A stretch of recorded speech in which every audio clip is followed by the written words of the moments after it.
Well, good morning and welcome to Zen Fits. While it's a little cloudy, the light does hit my Buddha, so I can give you my talk this morning.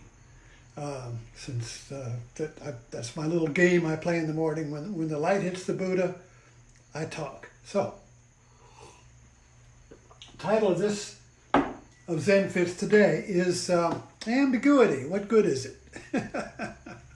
So I want to, I've talked about this before and I'll bring her back again. The Gestalt image, of course this is backwards, says, what am I? Old woman or a young woman? Can you see the old woman? Can you see the young woman? This is an ambiguous, this is a famous Gestalt picture for ambiguity. Because the old woman and the young woman are the same image. It's ambiguous. Ambiguous means not two things juxtaposed to each other that reflect each other. It's two things that are each other, yet they are not. So it's ambiguous. And it creates uncertainty, confusion, anxiety, fear, terror. It's a panic attack.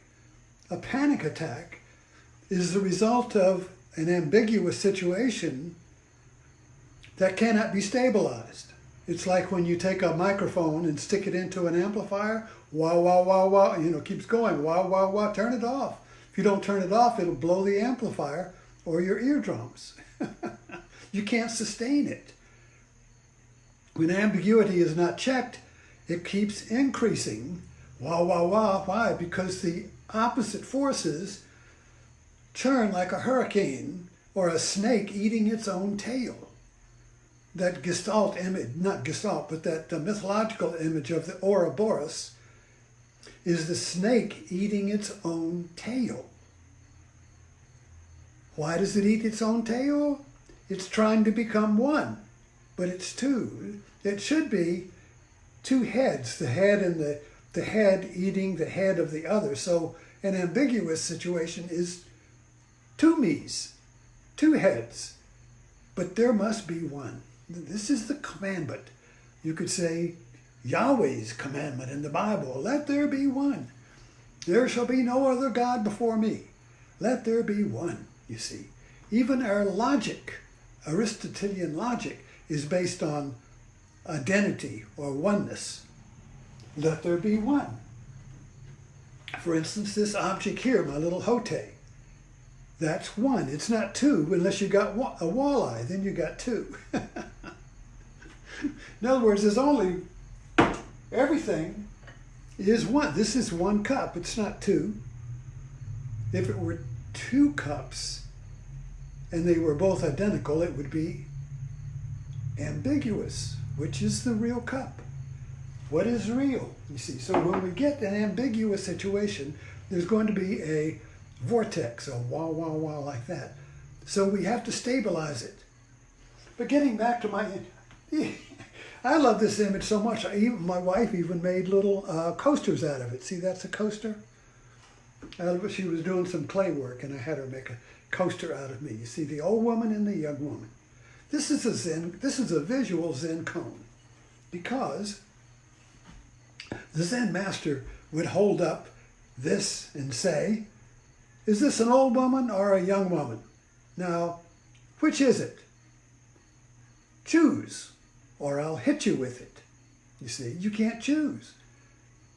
In fact, if you're able to stabilize this, to see it, if you can see the old woman and you focus on the young woman, you can only hold that image for a few seconds before the young woman appears. And then if you focus and strain and try to hold that young woman, don't move, young woman, the old woman appears. So right there, because each image is the other, our perception cannot stabilize it. So in an ambiguous situation, consciousness itself is destabilized. and oscillates. Wow, wow, wow, wow, wow. Old woman, young woman, old woman, young woman. Wow, wow, wow. Turn it off. Because if you can't check it, it increases. Each image is a force that feeds the other, trying to stabilize the force. So the more you try to fix the old woman, the more you change the young woman. And just try this, you see. If you were to change the image of the old woman, you would also change the young woman. If you change the image of the, draw it, if you erase some part of the young woman, you change the old woman, you see. Because the one is two, yet both are mutually dependent upon the other. This is also the yin-yang.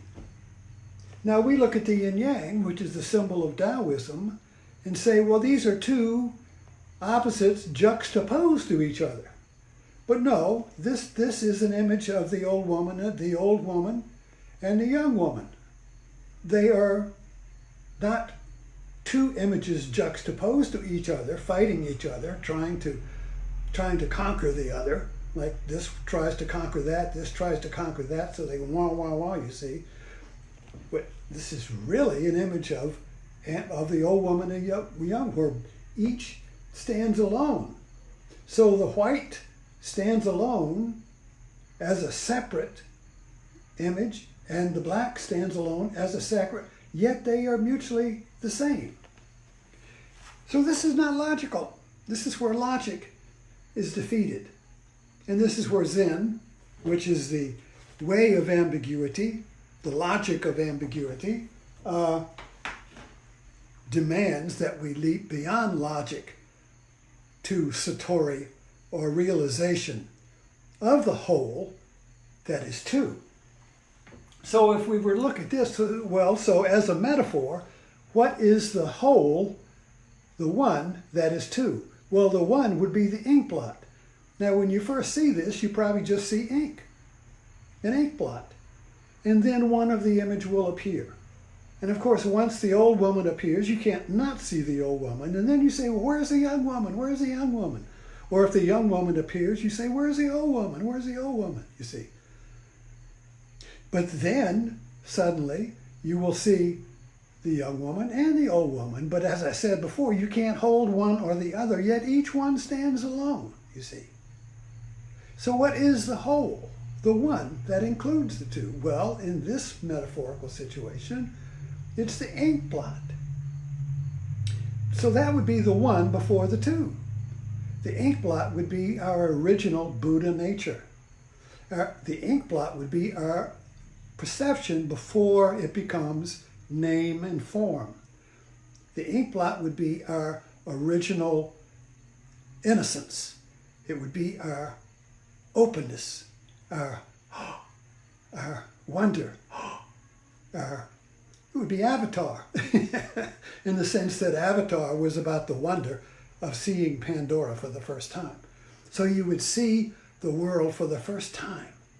You would see yourself for the first time. You would see your wife, your dog, your town, everything for the first time. You would come upon this present moment that is the old woman or the young woman and see it for the first time. And it would be a beautiful thing. It would be a wondrous thing, you see. So that would be our original, that would be our face before our parents are born. So what is your face before your old woman and the young woman are born, you see? You look in the mirror and see an old person? Where is the young person? Oh, it's in the past now. Or I'll get plastic surgery and it'll be in the future. You see?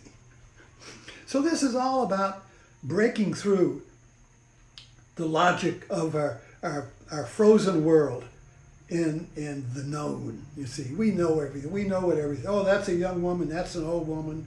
Yada. We know it all, you see. Well, Zen, the Zen fit, breaks through that, is a breakthrough to see yourself in the world for the first time. Like the ink blot before it becomes an old and a young woman. Okay. Thanks for dropping in and hope you have a Zen fit today.